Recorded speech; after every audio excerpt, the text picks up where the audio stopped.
PDCI ici. L'émotion est encore là et je pense que vous n'allez pas me démentir parce qu'au pays, je pense qu'on nous en parle, l'émotion est là et même ici à la diaspora par rapport à ce qui se passe en Côte d'Ivoire. Donc, je vais aller dans le sens de celle qui vient juste de parler, même si c'est vrai, vous parlez très bien, vous êtes très séducteur dans vos propos. Ceci dit, vous dites respecter les thèses de votre parti. Concernant l'âge, par exemple, du président du TIC. Vous êtes député. On a vu comment ce Rodion est venu à la tête de l'Assemblée nationale en ne respectant pas les textes de la nation. Il n'avait pas l'âge requis. Nous n'avons rien entendu sur cela.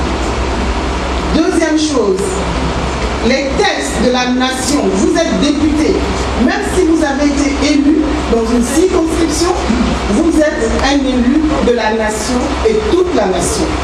Donc toutes les lois que vous faites, c'est pour la nation, ce n'est pas pour un camp ni pour une circonscription. Quand on se dote d'une loi, et la loi fondamentale telle que la Constitution, que fait-on quand on ne la respecte pas? Vous êtes dans un groupe qui n'a pas respecté la Constitution. Quand il y a eu les résultats des élections présidentielles, on nous a dit, le Conseil constitutionnel, non, ça ne compte pas, c'est l'ONU, etc. qui compte. Aujourd'hui, nous en sommes là. Ce sont des blessures, bien sûr, nous voulons avancer, nous voulons aller à la réconciliation, mais que dites-vous du fait que vous voulez aller à une élection, vous êtes dans une équipe qui ne respecte pas les lois fondamentales, et ça me gêne. Pardonnez, excusez-moi la dernière question, si ça paraît long.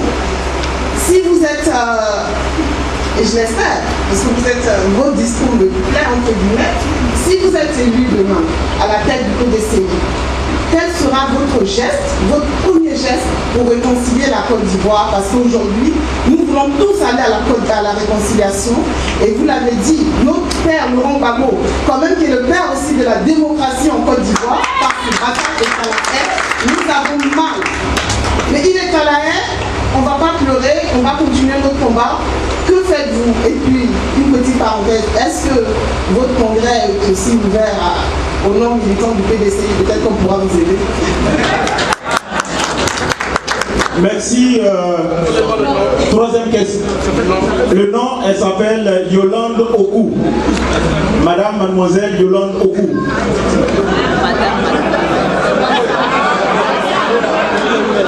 Monsieur Leba. Monsieur Leba, s'il vous plaît. Bonsoir, honorable.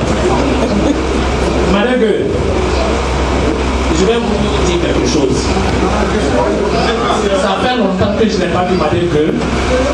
Et aujourd'hui, quand on s'est vu, je me suis rendu compte que, en fait, il n'y a pas de division dans la communauté. Parce que, demandez-lui, lui et moi,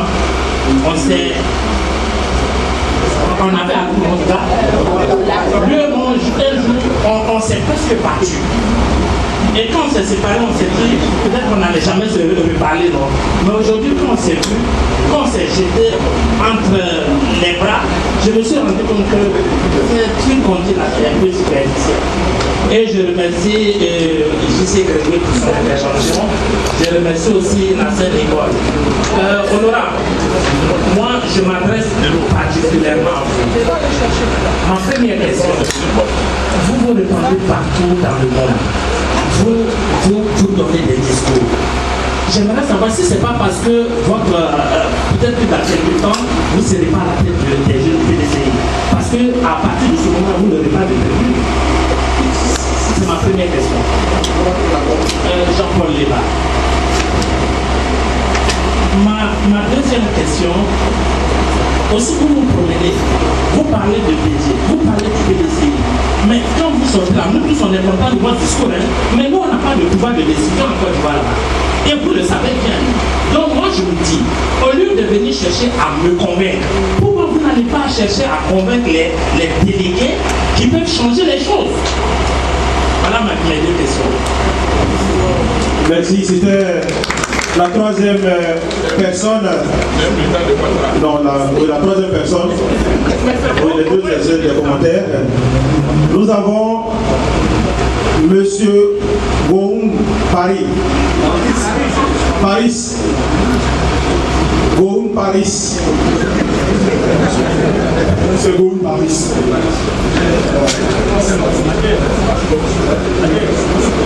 Goun Paris, je suis militant du FPI, je suis patriote, je suis gaboniste. Et c'est à ce titre que je suis ici.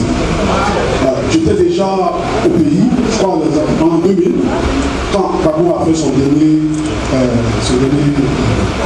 dernière intervention pour les élections à l'Union d'Ivoire. Quand KPI était, on lui a donné le micro. Et il a écouté pendant longtemps. Et il a invité les Ivoiriens à aller voter Gbagbo parce qu'il avait signé un deal avec Gbagbo de sorte que Pédié Rémy. Donc je voudrais apprécier cela.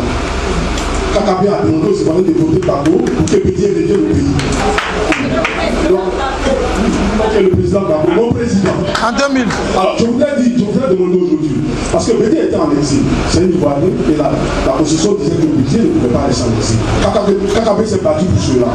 Aujourd'hui, je voudrais savoir, depuis que Gbagbo est à l'arrière, depuis 2 ans, qu'a-t-il fait, lui KKB, qu'a-t-il fait pour que Gbagbo sorte de là-bas?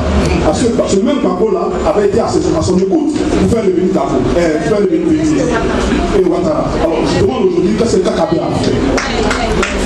Maintenant, je voudrais lui donner conseil. Parce qu'il s'attaque au Suez. Le Suez est très rancunier. La bataille va être dure. J'espère qu'il est implanté parce que s'il plaît, il va le faire disparaître. Il va bloquer le futur. Est-ce qu'il est prêt à cela?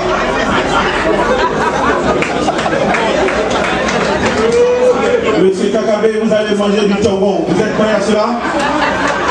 Nous allons donner l'opportunité à l'honorable de répondre. C'est la 4e personne. La 5e personne et dernière personne pour cette série. Monsieur Désiré Blé. Monsieur Désiré Blé. Soyez vraiment précis et bien clair. Merci. Je tiens à remercier ici tous mes compatriotes dans cette salle.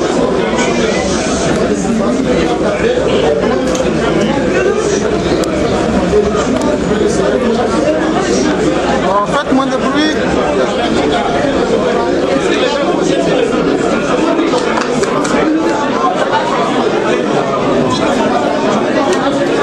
Allô? Vas-y. Okay. Ma question à M. KKB est d'abord de vous rappeler que la Côte d'Ivoire est sous occupation française. Désiré Blé, je tiens à préciser que la Côte d'Ivoire est à présent sous occupation française et ses alliés rebelles que sont Alassane Dramane Ouattara et ses Dozo. En pareille circonstance, mes parents ont été décimés à l'ouest. Aujourd'hui, nous assistons aussi à la même pratique de nos compatriotes baoulés. M. KKB est militant du PDCI-RDA, qui est un parti en alliance avec le RDR, qui est aujourd'hui un parti au pouvoir dans une situation... qui est un parti au pouvoir dans des conditions anticonstitutionnelles. Ce que je voulais préciser, c'est quoi? Sur quelle plateforme aujourd'hui KKB nous invite à pouvoir éradiquer ce régime en place? Parce qu'en toutes circonstances, ce régime n'est pas un régime qui est prêt à reconnaître la constitution de la Côte d'Ivoire. La preuve, on a vu ce qui s'est passé en 2010. Laurent Gbagbo a été élu président de la République de Côte d'Ivoire et c'est au Golfe Hotel que les résultats ont été proclamés par le président de la commission électorale sous la supervision des Nations Unies et des États-Unis de la France. Donc, critiquer Bédié, critiquer Alassane Ouattara, on est tous conscients que ça ne changera rien. Quelle alternative vous proposez aux Ivoiriens que nous sommes? Nous avons fini les séries de 5 questions. Nous allons donner l'opportunité à l'honorable KKB de nous répondre.